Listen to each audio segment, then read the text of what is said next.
For this breakfast, I am having eggs and egg whites mixed with spinach. Got some hot sauce and a low-carb tortilla and about a cup of mixed berries. And that's what I'm having for breakfast. For lunch, I'm having some sautéed asparagus. Not all of these. I'm cooking this for my family. And I've got a little bit of butter in here and some garlic salt. And I blanch these first and then I put them in a pan and just kind of like saute them the rest of the way to give them some flavor. And these are so wonderful and they will help release extra water. I'm also having some chicken thighs that I cooked with a little bacon and then some, it's like mock rice. It's not rice, but it's supposed to mock wild rice. And it's very low carb.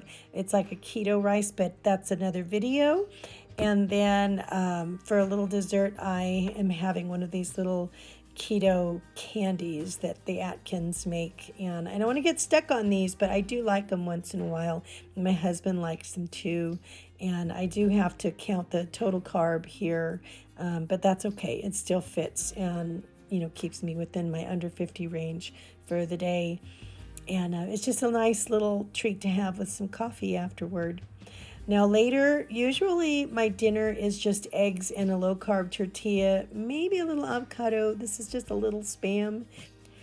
All right, for breakfast the next morning, a little charcuterie board with center-cut bacon, sugar-free syrup, some George Stella low-carb pancakes, and then 5 carbs of yogurt and just a splash of this keto granola and some berries on the side. Very, very good. Then I had the same lunch as I did yesterday. Hey everybody, welcome back to Cat Every Day. It is time for a weigh-in and health update. A few days off here, but life and kids, that's all I'm going to say. I'm trying desperately to get back to my normal programming, and I'm going to achieve it. I thank you for your patience, though. I think it was this busy about this time last year, and I think it corresponds with the end of the year for maybe homeschooling for the kids and wrapping things up. But I don't want to get too far away from making the videos because there's a lot of things that I would like to talk to you about. Okay, so as far as weight goes, I'm actually trying not to zero in on that too much because right now I am still struggling with 2 pounds that came on after I had my last estrogen pellet implantation because I take bioidentical hormones, which I love. But I have really noticed after I get the estrogen pellet in and I get testosterone and estrogen, I went up like 4 pounds overnight, and it was just, water. 2 of those came down after about a week and a half, and there's 2 more that are still kind of like struggling to let go. And so I'm just going to be patient and just keep disciplined and just keep going. Okay, that being said, I don't want to get down on the weight thing because I think it could be a little deceptive about how I'm doing in my journey right now. But the other half, the health update, I have some really good news, exciting news. And I have been on this low carb journey to bring down my A1C, my blood sugar, my triglycerides, right? And the last time my doctor checked it, I had gone from 5.7 to 6.1. And that definitely happened over the holidays. But the 6.1 put me solidly into the pre-diabetic zone. So I really wanted to get out of there. And I wanted to do everything I could to get out of there. And I have been watching, Beat Diabetes, the channel, and eating low carb, I want to say / keto, pretty much, for the last about 7.5 weeks. It's been that long already, if you can believe that. And the only time I pretty much veered off of that was one night we had a date night early at the beginning of this journey, and we went to Olive Garden, hubby and I had some gluten-free pasta with marinara sauce and some sausage, and it was absolutely wonderful. But that was the only time I did that. Other than that, you know, I did not veer at all. I mean, I'm talking my kids, you know, they are so sweet. They always want to share something that they have with me. They want to offer me candy. They want to offer me cookies and whatnot. They get these at, you know, different events they go to. And I don't want to hurt their feelings. I say, yes, I take it, but I save it, and I have a stash that I have not eaten and I have not touched them. Here is the stash that I've collected that they've given to me. I've got all kinds of goodies here, as you can see. And they just get put away. I've got cookies, I've got sugary gums and different things. Look how cute, little kisses. I also have a glue stick, some pencils and erasers and things. I can use these. But these I'm just going to tuck away for now. So I have been very disciplined on my low-carb journey and have not veered off of that. When we have gone to eat elsewhere, whether it's at somebody else's house or a restaurant, I have stayed on board.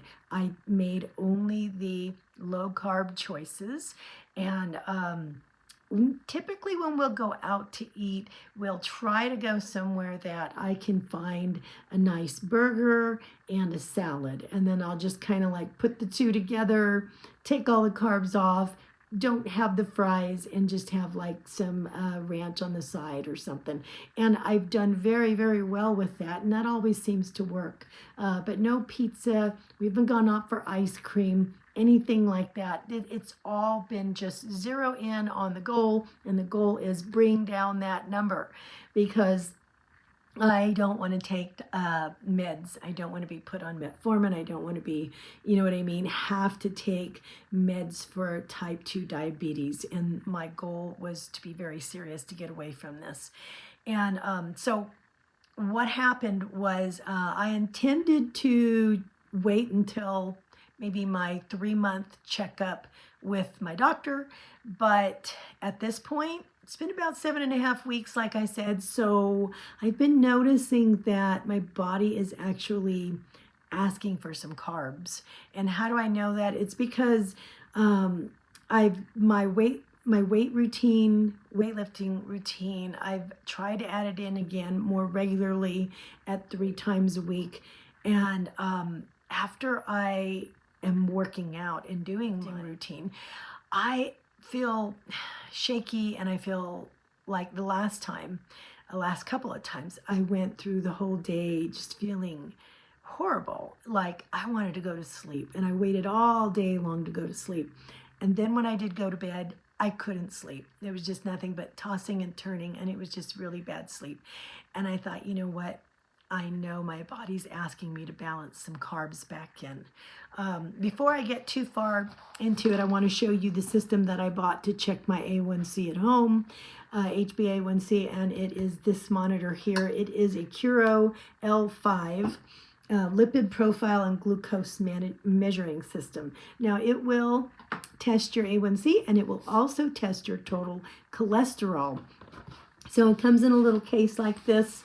And it looks a lot like the one that I use daily to check my blood sugar, but it works a little differently.